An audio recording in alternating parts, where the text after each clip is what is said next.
ಪಂಚರಾಜ್ಯಗಳ ಚುನಾವಣೆಯ ರಿಸಲ್ಟ್ ಏನೋ ಆಚೆ ಬಂತು. ಬಟ್ ಅದಾದ ಬಳಿಕ ರಾಷ್ಟ್ರ ರಾಜಕಾರಣದಲ್ಲಿ ಕಾಂಗ್ರೆಸ್ಗೆ ಶುರುವಾಗಿರುವಂತಹ ಟ್ರಬಲ್ ಕಂಟಿನ್ಯೂ ಆಗ್ತಾ ಇದೆ.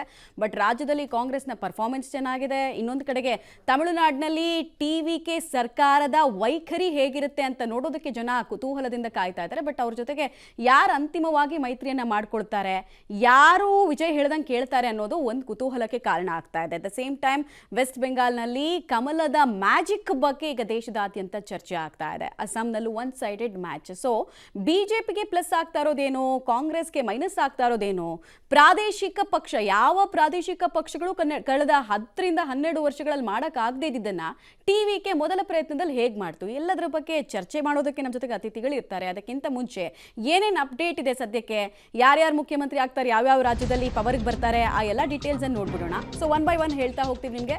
ತಮಿಳುನಾಡಲ್ಲಿ ಟಿವಿಕೆ ದರ್ಬಾರ್ ಶುರು. ಇನ್ಮೇಲೆ ಸರ್ಕಾರ ರಚನೆಗೆ ಟಿವಿಕೆ ಪಕ್ಷದಲ್ಲಿ ಚಟುವಟಿಕೆಗಳು ಚುರುಕುಗೊಂಡಿವೆ.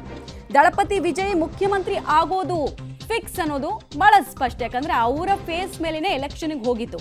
ಟಿವಿಕೆ ಸ್ಪಷ್ಟ ಬಹುಮತಕ್ಕೆ ಬೇಕಾಗಿರೋದು 118 ನಂಬರ್.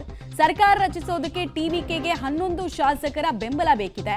ತಮಿಳುನಾಡಲ್ಲಿ ಈ 11 ಶಾಸಕರು ಎಲ್ಲಿಂದ ಬರ್ತಾರೆ ಅನ್ನೋದು ಕುತೂಹಲಕ್ಕೆ ಕಾರಣ ಆಗ್ತಾ ಇದೆ. ಒಂದ್ ಕಡೆಗೆ ಟಿವಿಕೆಗೆ ಕಾಂಗ್ರೆಸ್ ಜೊತೆಗೆ ಹೋಗಬೇಕು ಅಂತ ತುಂಬಾ ದೊಡ್ಡ ಮನಸ್ಸಿದೆ. ಇನ್ಫ್ಯಾಕ್ಟ್ ಈ ಚುನಾವಣೆ ನಡೆಯೋಕ್ಕೂ ಮುಂಚೆ ರಾಹುಲ್ ಗಾಂಧಿ ಅವರು ವಿಜಯ್ ಬಗ್ಗೆ ತುಂಬಾ ಇಂಪ್ರೆಸ್ ಆಗಿದ್ರು. ಈ ಕಾರಣಕ್ಕೆ ನಾವು ಇವ್ರ ಜೊತೆಗೆ ಹೋಗೋಣ ಚುನಾವಣೆಗೆ ಅಂತ ಹೇಳಿದ್ರು. ಕಾಂಗ್ರೆಸ್ನ ಕೆಲವು ನಾಯಕರು ಬೇಡ ಅಂತ ತಡೆದು ನಿಲ್ಲಿಸಿದ್ರು. ಈಗ ಅವ್ರಿಗೂ ಒಂದು ರಿಗ್ರೆಷನ್ ಇರುತ್ತೆ.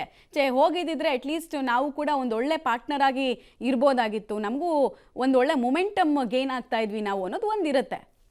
ಬಟ್ ನೆವರ್ ದ ಲೇಟ್ ಈಗಲೂ ಕೂಡ ಟಿವಿಕೆಗೆ ಮನಸ್ಸಿದೆ. ಇನ್ಫ್ಯಾಕ್ಟ್ ವಿಜಯ್ ಬಾಯಲೆ ಹಲವು ಸಂದರ್ಭದಲ್ಲಿ ಬಂದಿದೆ, ನಾವು ಅಲಯನ್ಸ್ ಆದರೆ ಕಾಂಗ್ರೆಸ್ ಜೊತೆಗೆ ಬಯಸ್ತೀವಿ ನಾವು ಅಂತ ಸುಮಾರು ಸಂದರ್ಭದಲ್ಲಿ ಹೇಳಿದ್ದಾರೆ. ಸೊ ಬಯಸಿದಂತೆ ಆಗುತ್ತಾ?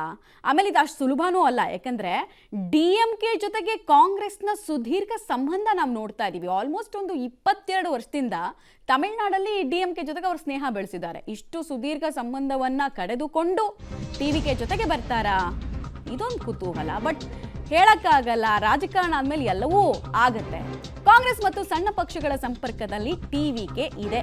ಮೈತ್ರಿಯೊಂದಿಗೆ ಸರ್ಕಾರ ರಚಿಸೋದಕ್ಕೆ ಟಿವಿಕೆ ಸನ್ನದ್ಧವಾಗ್ತಾ ಇದೆ.